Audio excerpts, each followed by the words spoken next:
বাংলাদেশ এখন খুব ক্রিটিক্যাল একটা সময় পার করছে।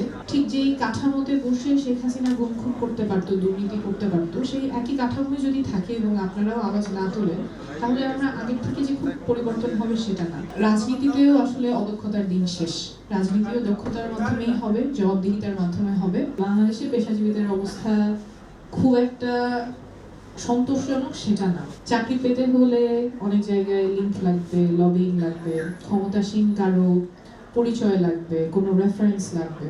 সেই যে শুরু হয়, এরপর ওই ক্ষমতার বাইরে তার দক্ষতা প্রমাণের জায়গাগুলো খুব অল্প থাকে। ওই পদ পদবীর লবিং বা রাজনীতিকরণের যে ভূমিকাটা থাকে, সেখানে বেশি ভূমিকা রাখেন। সেরকম যাতে না হয়, ন্যাশনাল প্রফেশনালস অ্যালায়েন্স যাতে ব্যতিক্রমী একটা সংগঠন হয় এবং আসলেই পেশাজীবীদের যে অধিকারগুলো সুরক্ষিত থাকার কথা, পেশাজীবীদের আওয়াজ হয়ে ওঠার কথা, ভয়েস হয়ে ওঠার কথা, সেরকম একটা সংগঠন ন্যাশনাল প্রফেশনালস অ্যালায়েন্স হবে। একটু আগে আমরা শুনছিলাম যে প্রফেশনালসরা অনেক ক্ষেত্রেই বেঞ্চমার্ক অফ এক্সেলেন্স, বিভিন্ন সেক্টরে, বিভিন্ন খাতে পেশাজীবীরাই আমাদের পথ প্রদর্শন করেন, আমাদেরকে এগিয়ে নিয়ে যান। কিন্তু বাস্তবতা হচ্ছে যে বাংলাদেশের পেশাজীবীদের অবস্থা খুব একটা সন্তোষজনক সেটা না।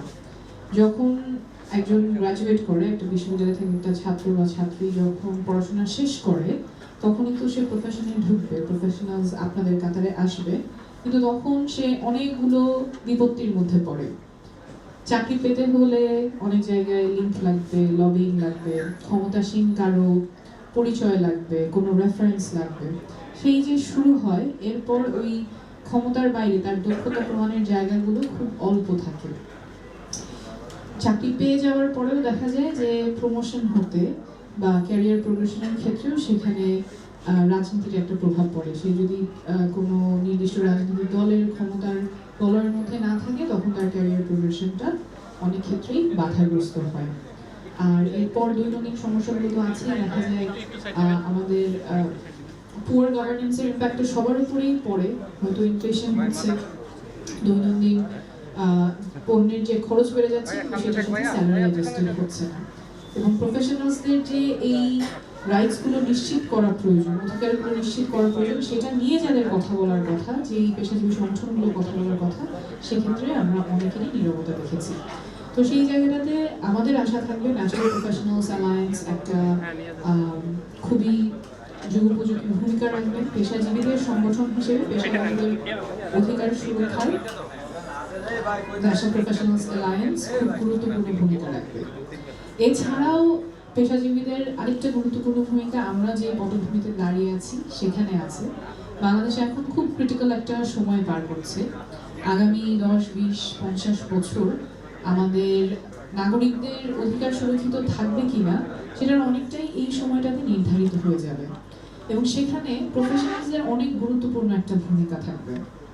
আপনারা যারা আজকে এখানে একত্রিত হয়েছেন, জুলাই স্পিরিটের সাথে যারা একাত্ম আছেন, তারাই ন্যাশনাল প্রফেশনালস অ্যালায়েন্সে যুক্ত হয়েছেন। আপনাদের এখানে খুব গুরুত্বপূর্ণ ভূমিকা পালন করতে হবে, কারণ একদিকে যেমন ফ্যাসিবাদ বিতাড়িত হয়েছে, কিন্তু এখন হচ্ছে গড়ার সময়। ভাঙা শেষ গড়ার ক্ষেত্রে কিন্তু প্রফেশনালসদের রোলটাই খুব গুরুত্বপূর্ণ থাকে। যেমন ঠিক যেই কাঠামোতে বসে শেখ হাসিনা গুম খুন করতে পারতো, দুর্নীতি করতে পারতো, সেই একই কাঠামোই যদি থাকে এবং আপনারাও আওয়াজ না তোলেন, তাহলে আমরা আগের থেকে যে খুব পরিবর্তন হবে সেটা না। সেতুমন্ত্রী যদি দুর্নীতি করে, তাহলে তার জবাবদিহিতা কে নেবে? প্রধানমন্ত্রীও যদি দুর্নীতি করে, তার জবাবদিহিতা কে নেবে? সেই জায়গায় কিন্তু আমরা অনেকটা আগাইনি। আর আপনারা যেহেতু পেশাজীবী থাকবেন, আপনাদের কাছে এই জিনিসগুলো খুব স্পষ্ট হয়ে ধরা দিবে এবং সেখানে আমরা চাবো যে আপনারা খুব জোরালো ভূমিকা পালন করেন, সচেতন থাকেন। ঠিক গত বছর যেমন আপনারা সচেতন ছিলেন, আওয়াজ তুলেছেন, এই আওয়াজটা আমাদের জারি রাখতে হবে আগামী বছরগুলোতেও, যাতে অধিকারগুলো আমরা সুরক্ষিত রাখতে পারি, আমাদের হাত থেকে চলে না যায়। এখানে খুব সুন্দর একটা স্লোগান দেখছিলাম ন্যাশনাল প্রফেশনালস অ্যালায়েন্সে, যে দেশ বদলাবে দক্ষতা ও উৎকর্ষতায়। আমার মনে হয় এটা আমরা সকলেই ধারণ করতে পারি। রাজনীতিতেও আসলে অদক্ষতার দিন শেষ।